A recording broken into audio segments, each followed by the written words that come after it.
जल्दी जल्दी घर के सारे काम निपटा बेटे को स्कूल छोड़ते हुए ऑफिस जाने का सोच घर से निकल ही रही थी कि फिर पिताजी की आवाज आ गई, बहू जरा मेरा चश्मा तो साफ कर दो। और बहू जल्लाती हुई कपड़ा ला चश्मा साफ करने लगी।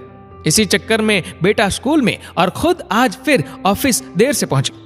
गाहे बगाहे पिताजी की यूं घर से निकलते हुए पीछे से आवाज देने की आदत बहू को अच्छी नहीं लगती थी, पर जानती थी कि पलंग से न उठ पाने के बावजूद पिताजी पूरे दिन में उसे यही एक दो काम ही तो कहते थे।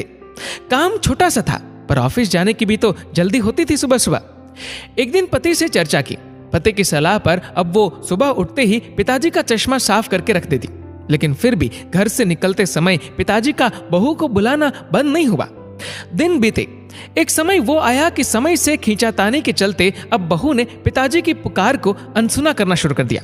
एक दिन ऑफिस की छुट्टी थी तो बहू ने सोचा क्यों ना घर की साफ सफाई कर लूं। अचानक पलंग से नीचे गिरी पिताजी की डायरी हाथ लग गई। उसे पलंग पर उठाकर रखते हुए उत्सुकता हुई कि देखूं तो सही पिताजी सारा दिन क्या लिखते रहते हैं। यही सोचकर यूं ही खोल दिया एक पन्ना। उस पन्ने पर लिखा था, मेरी प्यारी बहू, आज की इस भागदौड़ भरी जिंदगी में घर से निकलते समय बच्चे अक्सर बड़ों का आशीर्वाद लेना भूल जाते हैं। बस इसीलिए जब तुम चश्मा साफ कर मुझे देने के लिए झुकती हो तो मैं मन ही मन अपना हाथ तुम्हारे सर पर रख देता। वैसे मेरा आशीष सदा तुम्हारे साथ है बेटा। आंखें नम हो गई।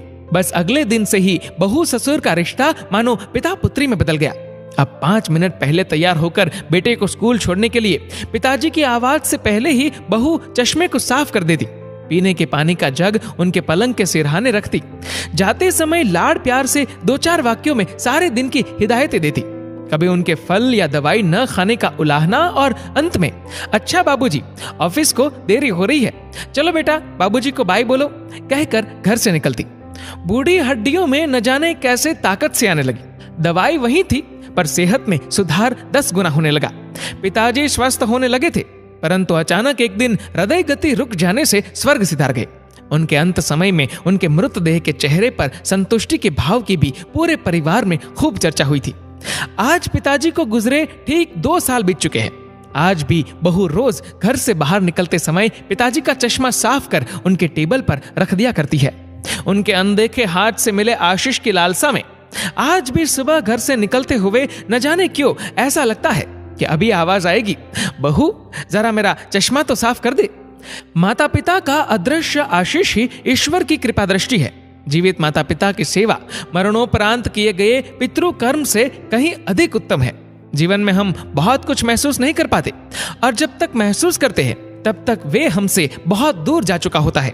आइए इन बूढ़े वृक्षों को जल रूपी स्नेह तथा सेवा रूपी खाद से संजोकर फिर से युवा, स्वस्थ तथा हरा भरा करने